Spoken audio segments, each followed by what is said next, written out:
The Galactic Council sent observers but no help, still too afraid to act. On the eve of battle, the Krathic Armada arrived like a nightmare made real. The sensors detected them first, thousands upon thousands of contacts appearing at the edge of the system. The Valerian civilian population watched their screens in horror as the numbers kept climbing. 10,000 ships, 20,000, 30,000. The count stopped at 47,000 bioships, each one a living weapon grown for the sole purpose of consuming worlds. Admiral Hyunwoo stood on the bridge of his flagship and watched the enemy approach. He had fought in many battles, but never anything like this. The Krathic filled the sensor displays like a swarm of locusts. Behind him, his crew worked with quiet efficiency, preparing for what might be their last battle. "All ships report ready," his communication officer said. "The Valerian defense platforms are online. Drone operators are at their stations." "Then let us begin," Hyunwoo said calmly. He opened a channel to the entire fleet. "All units execute Operation Gauntlet. Make them pay for every meter." Fleet Commander Jiwoo had designed Operation Gauntlet over the past 2 weeks. Instead of defending the planets directly, she had turned the entire Valerian system into a series of kill zones. The human fleet was not positioned in neat defensive lines. They were scattered throughout the system, ready to attack from unexpected angles. Between them, floating in carefully calculated positions, were thousands of mines hidden inside ice asteroids and automated weapons platforms programmed to activate when the Krathic entered range. The swarm advanced with confidence. They had consumed 12 civilizations. They expected this one to fall like all the others. But when they crossed the first defensive line, everything changed. The ice asteroids exploded by the hundreds. Proximity mines detonated in carefully timed sequences, creating chain reactions that tore through the Krathic formations. Within the first 10 minutes, the swarm lost over 3,000 ships. The survivors slowed, becoming cautious. The Krathic had learned their first lesson. This prey had teeth. Captain Taemin watched from his destroyer as the mines did their work. Phase 1 complete. Initiating Phase 2.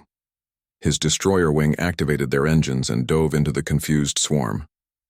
The Krathic tried to respond, but human ships moved with a speed and precision that confused them. One moment the destroyers were there, firing railguns at point-blank range. The next moment they were gone, using the debris field as cover. 3 command nodes destroyed, Tactical Officer Young-ho reported from the flagship. Sectors 7 and 9 are showing coordination breakdown. "Good," Jiwoo said. "Sujin, light them up." Weapons Specialist Sujin activated her targeting network. All across the system, automated platforms and armed stations opened fire simultaneously. The Krathic found themselves in crossfire from multiple directions. Their organic ships, designed to absorb energy weapons, crumbled under kinetic bombardment. Tungsten rounds tore through chitin armor. Explosives shattered their living hulls. On Valeria Prime, Silik sat at a drone control station with 200 other Valerian volunteers. Before her, multiple screens showed feeds from combat drones engaging the swarm. Her hands trembled as she guided her drones into attack runs. This was nothing like the simulations. Real Krathic ships moved with terrifying speed, their organic weapons melting armor and flesh. "Stay calm," a human instructor said beside her. "Remember your training. You are not there. The drones are. You risk nothing but metal and circuitry. Make them count." Silix took a deep breath and focused. Her drones launched missiles at a Krathic command node. The enemy ship tried to evade, but she had anticipated the move. The missiles struck home and the bioship convulsed and died. Around her, other Valerians scored hits of their own. They were not warriors in the traditional sense, but they were learning to fight with technology and intelligence. It was a different kind of courage, but courage nonetheless. Medical Officer Hye Jin worked in the hospital bay as the first casualties arrived. The wounds were terrible. Krathic acid ate through hull plating and flesh. Some injuries were beyond even advanced medical science to heal. She moved from patient to patient, saving who she could, easing the pain of those she could not save. A young pilot was brought in, his body burned badly. As Hye Jin worked on him, he grabbed her hand. "Did we get them?"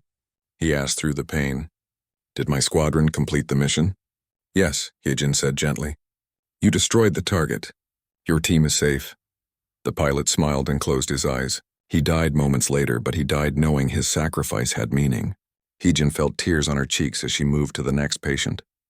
This was the cost of war. This was what the peaceful Galactic Council had never understood. Freedom and survival were not free. Someone always paid the price. The battle raged for hours. The Krathic kept coming, pushing forward despite horrific losses.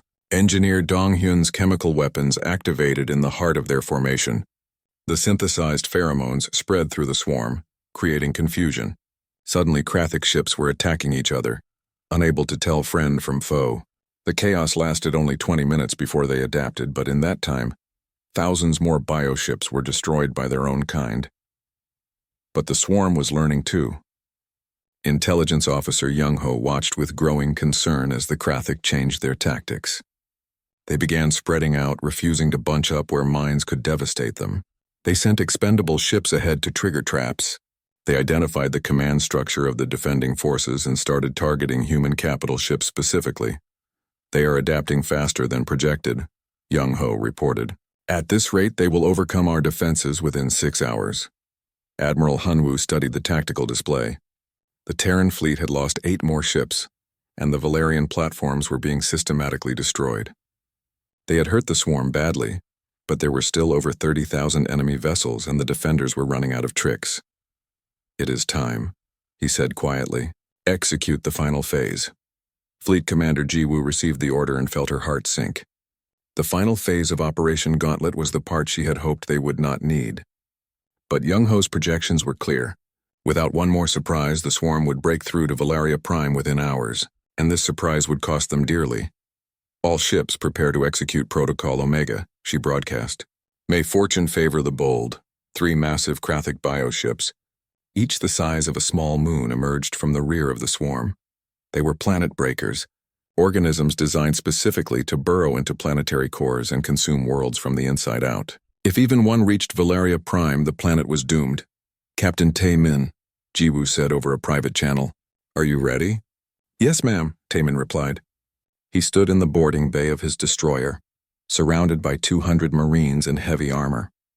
We are ready. I am sorry it came to this, Jiwoo said quietly. Do not be, Tae-min replied. Every Marine here volunteered. We know what we signed up for. Just make sure it counts. The destroyer and 5 others broke formation and accelerated toward the planet breakers. The swarm tried to intercept them, but the rest of the human fleet created a corridor, sacrificing ships to keep the path clear. The destroyers closed to point-blank range with the massive bioships, and then they fired boarding pods directly into the organic hulls. Tae-min felt the impact as his pod penetrated the outer layer of the planet breaker. The doors blew open and he led his Marines into a nightmare. The interior of the bioship was a maze of organic tunnels, pulsing walls and swarms of Krathic warrior forms. The air was thick with spores and the smell of decay. Advance by squads, Tae-min ordered. Find the central ganglion. Move fast. The Marines fought through the living ship, their weapons designed specifically for close-quarters combat. Plasma torches burned through organic barriers. Explosives cleared rooms filled with defenders. Every meter was paid for in blood and pain. This is insane, one Marine said as they fought deeper into the ship. We are inside a living creature the size of a moon. Then let us give it indigestion, Tae-min replied grimly. They reached the central ganglion after 30 minutes of brutal fighting. It was a massive organic brain, pulsing with bioelectric energy. Around it, Krathic warriors gathered for a final defense. The battle was savage and desperate. When it ended, only 60 Marines remained standing, including Tae-min. Plant the charges, he ordered. 5-minute detonation. We are leaving. They ran back through the tunnels as fast as their exhausted bodies would move. Behind them, the planet breaker realized what was happening and tried to seal passages to trap them. But the Marines had studied the layout during the approach. They knew where to go. Tae-min and his survivors reached the extraction pods with seconds to spare. As they launched back toward their destroyer, the charges detonated. The planet breaker convulsed, its central nervous system destroyed. The massive bioship began to die, tumbling through space as its systems shut down. But there were still 2 more planet breakers approaching Valeria Prime. Tae-min's team had paid a terrible price to destroy one, and similar boarding actions on the others had failed with heavy casualties. The second planet breaker was still advancing, and the third was close behind. Admiral Hyunwoo looked at the tactical display and made his decision. The Valerian council chamber had never been so crowded or so tense. Ambassador Quillick stood before his people and delivered the worst news possible. Intelligence Officer Young-Ho's analysis was displayed on every screen, showing the true size of the approaching Krathic armada. 50,000 bioships, enough to consume their entire civilization in days. We must evacuate, Council Member Therick said immediately. Load the colony ships. We can find a new home somewhere the swarm has not reached. Where? Another council member asked. The Krathic have consumed 12 civilizations. They spread faster than we can run. If we flee, we only delay the inevitable. Fleet Commander Jiwoo sat quietly at the side of the chamber. She had been invited to observe the Valerian debate. Now she understood why the Galactic Council had failed to stop the swarm. These people had spent so long in peace that they had forgotten how to make hard choices. They debated and discussed while their worlds burned. You have another option, Jiwoo said finally. Everyone turned to look at her. You can fight. We are not warriors, Quillick said gently. Our people have evolved in safe environments. We do not have your strength, your reflexes, your aggressive instincts. We are scientists, artists, philosophers. Then be smart warriors, Jiwoo replied. Use your intelligence. Your technology is more advanced than ours in many ways. You just never weaponized it. That can change. She stood and walked to the display. You have 2 weeks. In that time we can evacuate your non-essential civilians, yes. But we can also train volunteers, retrofit your stations with weapons, and prepare defenses. The Krathic expect you to run or surrender. Show them something different. The chamber was silent. Finally, Quillick spoke. What would you need from us? Everything, Jiwoo said simply. Access to your technology, volunteers willing to learn and trust. You called us dangerous and you were right. But we are also disciplined. We know the difference between a warrior and a murderer. Let us teach you that difference. While the Valerians debated, the human fleet worked without rest. Engineer Dong-hyun led teams analyzing captured Krathic bioships. What they discovered was both fascinating and horrifying. The ships were living creatures grown in massive breeding pools. They responded to chemical signals, almost like simple animals following instinct. If they use chemistry to control their ships, we can use chemistry to confuse them, Dong-hyun explained to his team. They worked in protective suits, carefully extracting samples from the dead bioship. We synthesize the wrong signals, load them into missiles, and suddenly the swarm does not know who is friend or foe. His assistant, a young Valerian scientist named Vorin, watched with horrified fascination. You are turning their own biology against them. That is brilliant and terrible. That is war, Dong-hyun said quietly. We do not enjoy it, but we are very good at it. On the orbital stations around Valeria Prime, weapons specialist Su-jin supervised the installation of human weapons. The Valerians were shocked at how simple the designs were. Railguns were basically magnetic accelerators. Missile launchers were just tubes with explosives. Compared to the elegant energy weapons the Council used, human arms seemed primitive. But they work, Su-jin explained to a group of Valerian engineers. Energy weapons are powerful but require massive power sources. Kinetic weapons just need matter and velocity. We can mount 100 railguns in the space your energy cannons need. Numbers matter in war. She showed them her concept of layered defense. Long-range missiles to thin the enemy at distance. Medium-range railguns to shatter ships that got closer. Close-range plasma cannons for anything that survived. Each layer backed up the others. You make the enemy pay for every meter they advance. Eventually, even the Krathic will learn to fear the cost. Captain Tae-min faced perhaps the hardest job of all. He stood before 500 Valerian volunteers who wanted to learn combat. They were brave, he had to give them that. But they were also fragile compared to humans. The first day of training was a disaster. Again, Tae-min ordered, I need you to move from cover to cover fast. The Valerians tried, but their bodies had evolved in 0.8 standard gravity. When they tried to run in full Valerian gravity, they tired quickly. Their reaction times were slower than humans. Their bones were more fragile. After 2 hours, 3 volunteers had injuries and the rest were exhausted. This is hopeless, one Valerian said, sitting down heavily. We cannot be warriors. Our bodies are not made for this. Tae-min studied them for a moment. Then he changed his approach. You are right. You cannot fight like humans, but you do not need to. Come with me. He led them to a simulation room. Show me how you think. Solve this problem.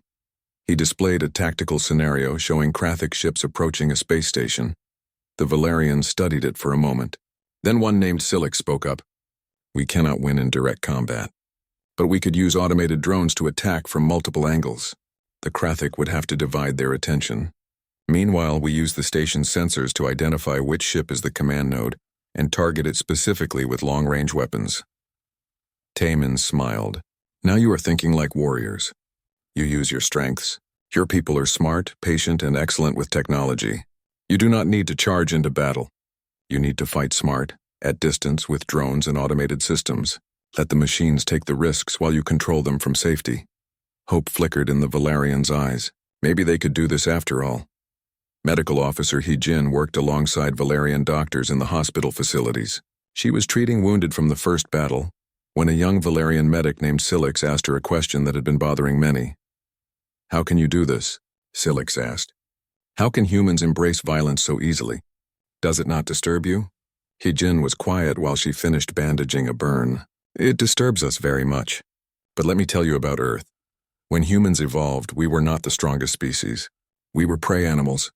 Lions hunted us, bears hunted us. Even our own planet tried to kill us with diseases, storms, and droughts. She continued working as she spoke. We survived by being smarter and more organized than anything else. We learned to make weapons, to work in groups, to plan ahead. We became predators because we had to. But we also learned something important. We learned that violence is a tool, not a way of life. We use it only when necessary to protect those we care about. But you are so calm about it, Silix said. Because we have to be, Hee-Jin replied. If we panic, if we hesitate, people die. So we train until it becomes second nature. We learn to stay calm in chaos. That is not cruelty. That is discipline. And yes, sometimes I hate it. Sometimes I dream about a universe where no one ever has to fight. But right now, that universe does not exist. So I do what I must. Silix looked at the wounded soldiers around them. They smile even when injured.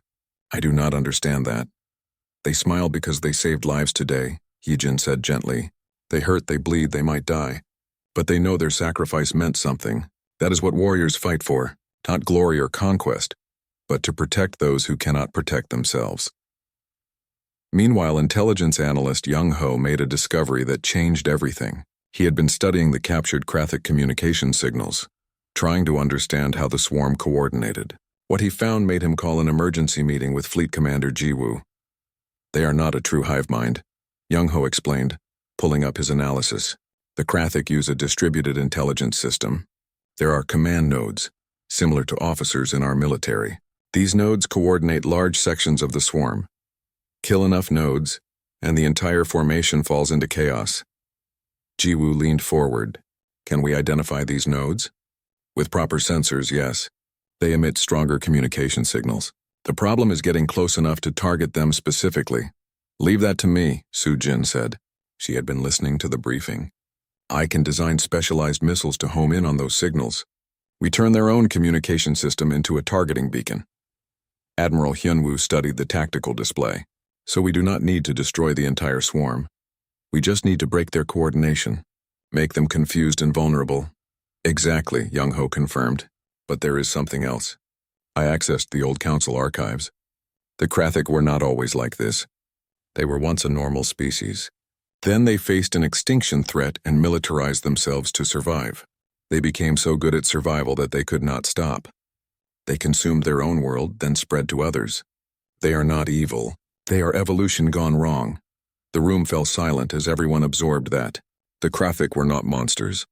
They were victims of their own success, trapped in an endless cycle of consumption. It made them no less dangerous, but it added a tragic dimension to the conflict.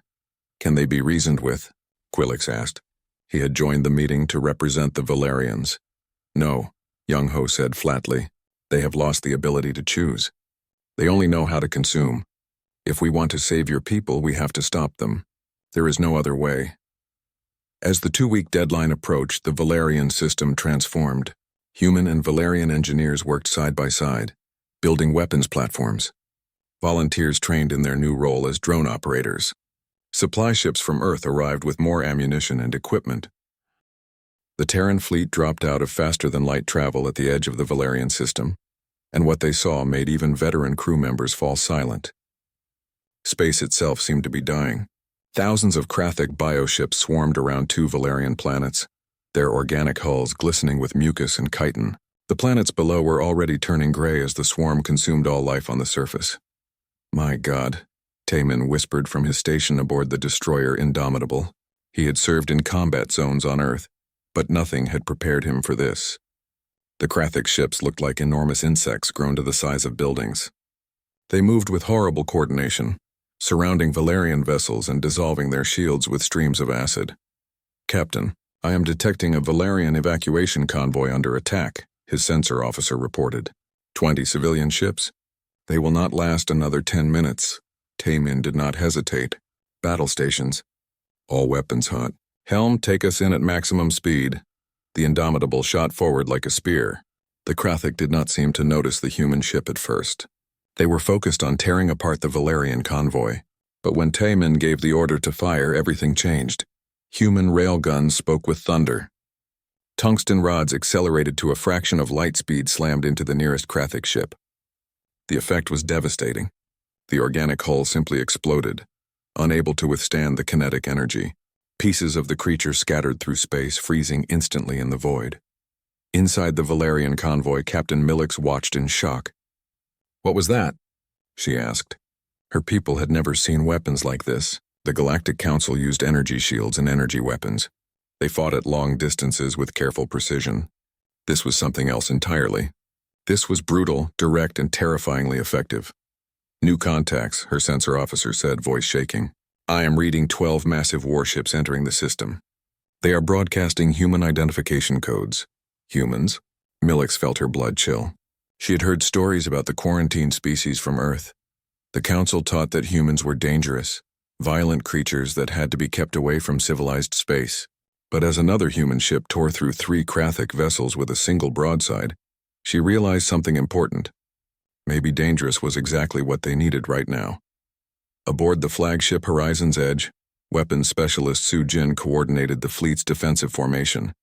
Her fingers flew across her console, linking every human ship into a single combat network. She had spent her entire career studying the art of destruction, and now she was applying every lesson learned from human history. "Establish overlapping fields of fire," she ordered. "I want every approach vector covered by at least 3 ships. Make them come through a kill zone." The Valerians watching from their damaged ships did not understand what they were seeing. Human vessels did not form the neat defensive lines the Council used. Instead, they moved like a pack of wolves, constantly shifting position, supporting each other, creating crossfire patterns that trapped the Krathic in deadly triangles. The Krathic swarm responded to this new threat with typical efficiency. Hundreds of bioships turned away from the Valerians and rushed toward the human fleet. But the swarm had evolved to fight civilized species, races that avoided violence and fought defensively. They had never encountered a species that treated combat as a science, that had spent 10,000 years perfecting the art of killing. When the Krathic charged, the human fleet did something that shocked the watching Valerians. They charged back. Destroyer wings split off and dove into the swarm, guns blazing. Fighters launched from the dreadnoughts and engaged in close-range combat that looked like madness to species used to long-distance warfare. "They are going to die," Ambassador Quillick said from his command bunker on Valeria Prime. He watched the battle on his screens, unable to look away. No one can fight like that and survive. But the humans were not dying. They were hunting. Every maneuver had a purpose. When a destroyer looked like it was making a reckless charge, it was actually drawing enemies into ambush positions. When fighters seemed to scatter in panic, they were actually surrounding their targets. The humans fought with a coordination that came from millions of years of pack hunting embedded in their DNA. Medical Officer Haye Jin watched from the hospital bay of the Horizon's Edge as the first casualties came in. The wounds were terrible. Krathic acid could burn through hull armor and flesh. But what struck her was not the injuries themselves, but the faces of the wounded. They were smiling even through the pain. "We got 6 of them before they tagged us," one pilot told her as she treated his burns. "Did you see it, Doc?" "We got 6. Heijin did not know whether to be disturbed or proud. These people had been trained since childhood that sometimes you had to fight to protect others. They accepted the cost because the alternative was letting innocents die. It was a mindset the peaceful Council species could not understand. On the planet's surface, Valerian civilians crowded into shelters, and watched the battle through their communication networks. They saw human ships absorbing damage meant for Valerian vessels. They saw human fighters drawing Krathic away from escape routes. They saw a species that had been called too dangerous to join civilization, proving exactly why they were dangerous and exactly why that danger was needed. The battle raged for 6 hours. The human fleet fought with efficiency that bordered on brutality.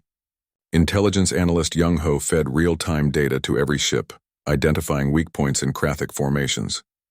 Engineer Dong Hyun kept the weapons firing and the engines running through damage that would have crippled Council ships. Admiral Hyun Woo directed the overall strategy from the flagship, his decades of experience showing in every order. As the 7th hour began, something changed. The Krathic started to retreat. It was not a rout, not yet, but the swarm's coordination was breaking down. They had never faced organized resistance like this. Every time they adapted to one tactic, the humans switched to another. Every time they concentrated on one target, human ships would appear from an unexpected angle. Enemy forces are withdrawing, Taemin reported to Fleet Commander Ji-woo. We have lost 7 ships. Casualties are at 30%, but we held them. Ji-woo looked at the damage reports and felt a weight settle on her shoulders. 7 ships meant thousands of dead crew members, but the Valerians were alive. The evacuation convoys were escaping. The price was steep, but it had been paid willingly. Good work, Captain, she said quietly. Get me a secure channel to the Valerian command. It is time we introduced ourselves properly.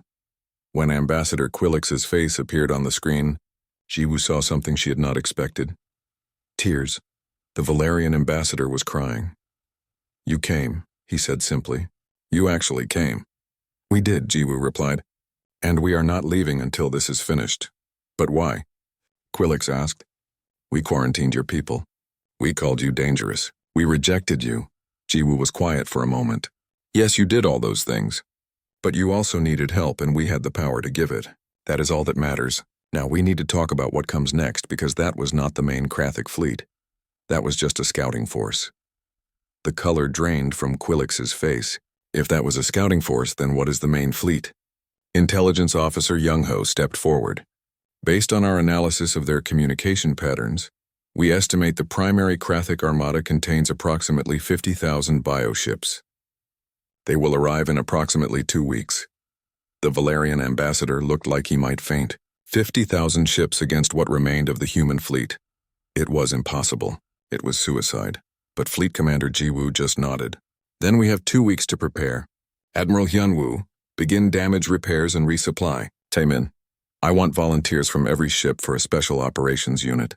Soo-jin, start working on better anti-Krathic weapons.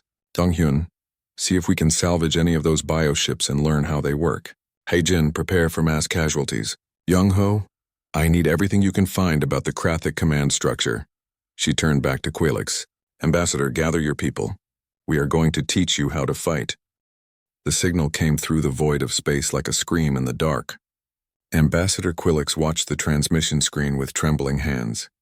His people, the Valerians, had never known true fear before this moment. But now, watching the Krathic swarm consume their outer colonies, fear was all they had left. The Valerians were a peaceful species. They came from a world of gentle rains and abundant food. Their greatest achievements were in art, music, and science. They had spent 300 years building relationships with other peaceful species across the galaxy. Together, they formed the Galactic Council, a collection of civilizations that believed in diplomacy and cooperation. But the Krathic did not believe in diplomacy.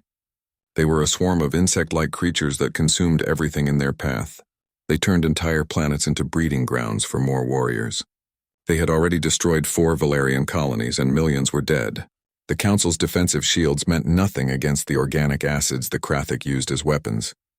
Quillix had begged the Galactic Council for help. But the other species were terrified. They offered words of sympathy, but no ships, no soldiers, no weapons. The Council had never fought a real war. They did not know how. Their advanced technology was designed for exploration and creation, not destruction. We are out of options, Quillix said to his advisors. They stood in the command center beneath Valeria Prime's surface. Above them, millions of civilians prepared to evacuate, but there was nowhere safe to go. The swarm was spreading too fast. There is one option. his military advisor said quietly. The forbidden zones. Everyone in the room went silent. The forbidden zones were areas of space that the Galactic Council had marked as off-limits. These regions contained dangerous species, worlds where life had evolved in brutal and violent ways. The Council had surveyed these worlds generations ago and decided to avoid them. The species there were too aggressive, too unpredictable, too frightening. You cannot be serious, another advisor said. Those species are quarantined for a reason. They are violent primitives. They are warriors, the military advisor corrected. Something we are not. Quillix felt his heart beating fast. He knew what his advisor meant. One forbidden zone in particular held a species that had terrified the Council's first contact team.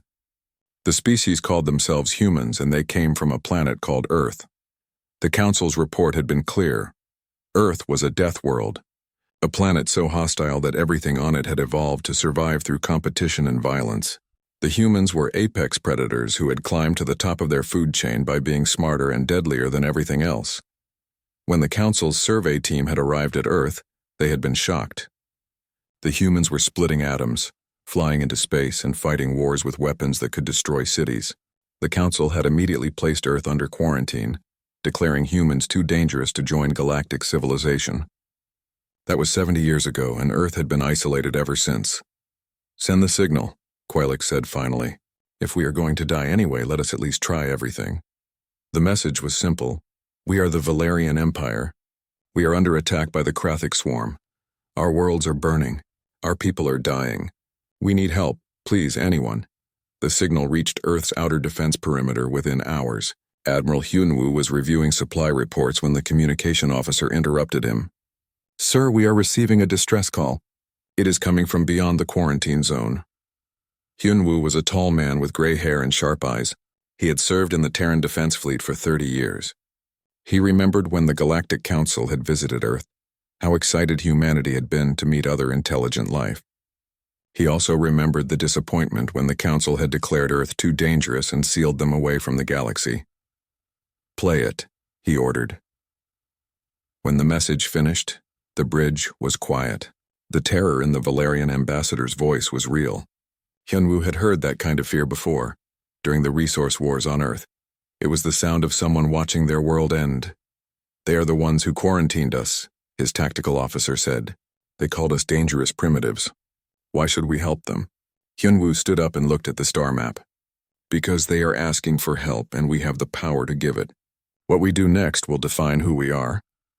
He opened a channel to Fleet Commander Jiwoo. She was younger than Hyunwoo, but had earned her position through brilliant strategy and a fierce protective instinct. When she answered, he sent her the distress call. Jiwoo listened without interrupting. When it finished, she was quiet for a long moment. How many ships do we have ready? She finally asked. 12 dreadnoughts, 40 destroyers, and 200 support craft, Hyunwoo replied. Mobilize them all, Jiwoo ordered. I want crews ready to deploy within 6 hours. We are going to break the quarantine. The Council will not be happy, Hyunwoo warned. The Council abandoned those people to die, Jiwoo said coldly. I do not care what makes them happy. Within hours, the first contact fleet was assembling at Earth's outer orbit. Crew members rushed to their stations. Tactical Officer Taemin reviewed combat protocols. Weapons Specialist Su Jin checked every gun and missile. Chief Engineer Dong Hyun ran diagnostics on the faster-than-light drives. Medical Officer Hyejin prepared the hospital bays. Intelligence Analyst Young Ho downloaded everything known about the Krathic swarm from Earth's databases. In the flagship's command center, Jiwoo addressed her officers. We are about to do something that has never been done. We are going to help the people who rejected us, not because they deserve it, but because it is the right thing to do. The Galactic Council thinks we are too violent, too dangerous. Let us show them what humanity really is. She turned to the communication officer. Send a message to the Galactic Council. Tell them we received the distress call. Tell them we are responding. And tell them this, you abandoned them. We will not. The fleet's engines ignited and humanity's ships jumped into faster-than-light travel. They tore through the quarantine blockade like it was made of paper.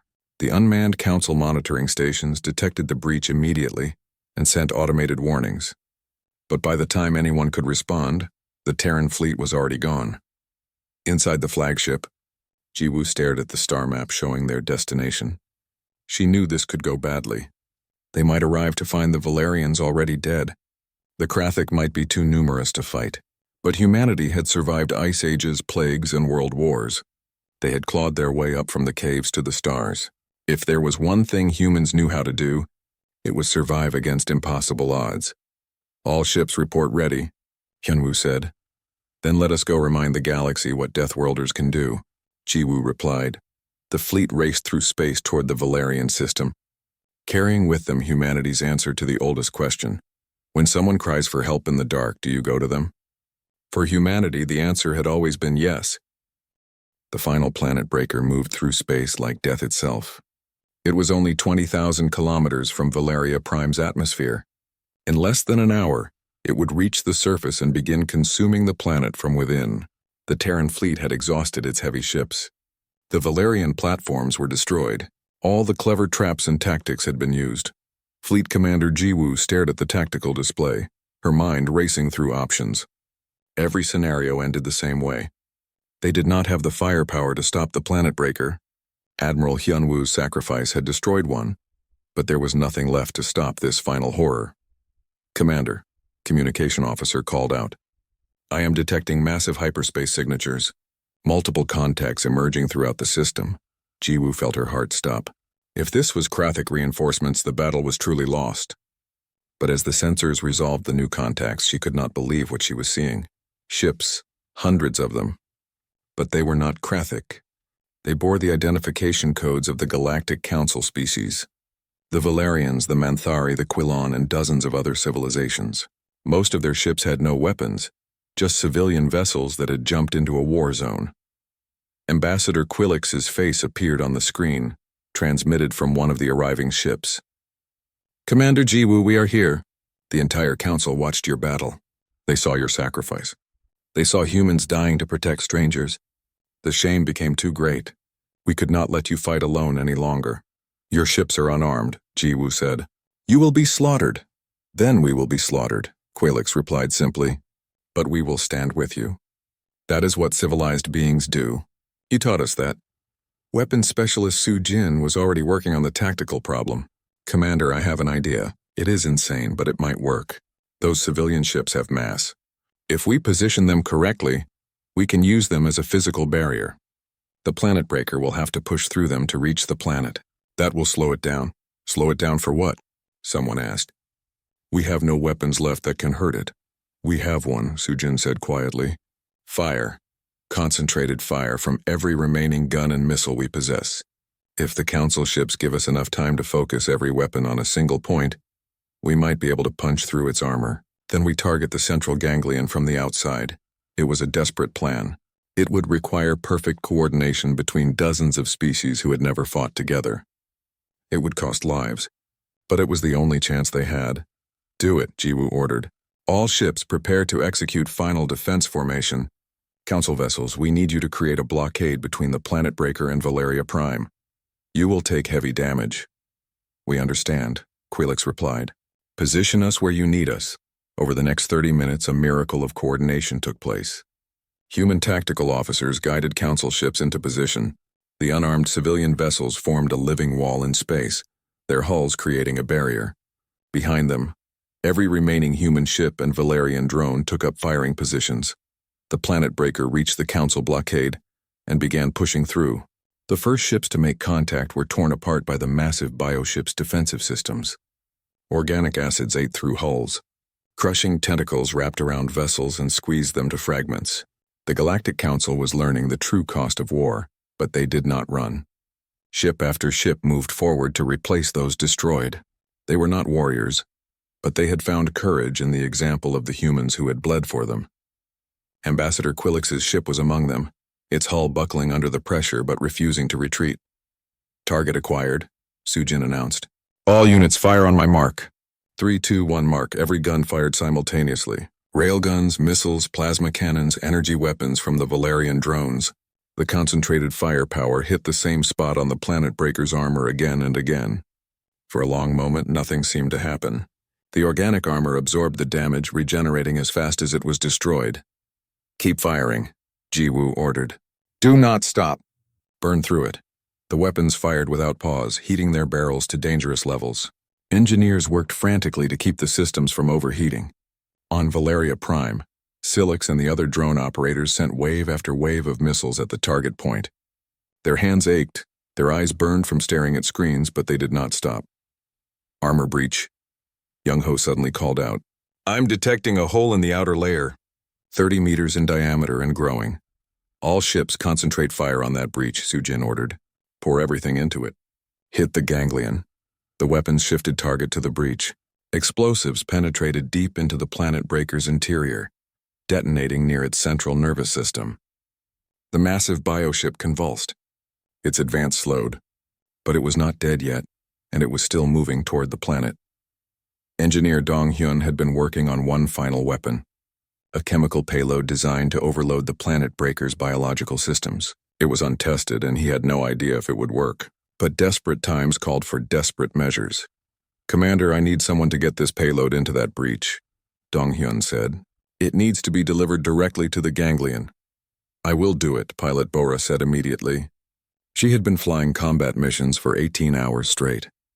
Her fighter was damaged and she was exhausted, but she had seen Admiral Hyunwoo's sacrifice. She had watched Marines die in boarding actions. If they could give everything, so could she, Bora. Wait, Jiwoo started to say, but the pilot had already launched. Bora's fighter dodged through the chaos of battle, weaving between friendly fire and Krathic defenders. The breach in the planet breaker's armor was closing as its regeneration systems kicked in. She had seconds at most. This is for the Admiral, she said quietly and fired her thrusters to maximum. The fighter dove into the breach, penetrating deep into the bioship's interior. She released the chemical payload and tried to reverse course, but the planet breaker's internal defenses caught her fighter. Organic tendrils wrapped around the small craft, crushing it. But the payload had reached its target. The chemicals spread through the planet breaker's nervous system, causing a cascade failure. The massive bioship's movements became erratic. Its tentacles released the council ships it had been crushing. And then finally it died. The giant organism went still, its momentum carrying it past Valeria Prime but no longer a threat. The battle was over. The Krathic swarm, crippled by losses and broken coordination, began a full retreat. They had lost over 30,000 ships. For the first time in their history, the swarm had been defeated. On the bridge of the horizon's edge, Fleet Commander Jiwoo closed her eyes. They had won, but the cost had been terrible. Admiral Hyunwoo was dead. Pilot Bora was dead. Thousands of human Marines and crew members were dead. Hundreds of council ships had been destroyed, their crews sacrificing themselves for strangers. Get me a damage report, she said quietly, and start rescue operations. There are survivors out there who need help. Medical Officer Hye Jin worked through her exhaustion, treating the wounded from both human and alien ships. The hospital bays were overflowing. Many would not survive despite her best efforts. But she kept working, saving who she could. It was all anyone could do. On Valeria Prime, Silix removed her headset and looked around at the other drone operators. They had fought a war without leaving the safety of the planet. But their hands were shaking, and their eyes held the 1,000-yard stare of combat veterans. They had learned what it meant to take life, even if it was through drones.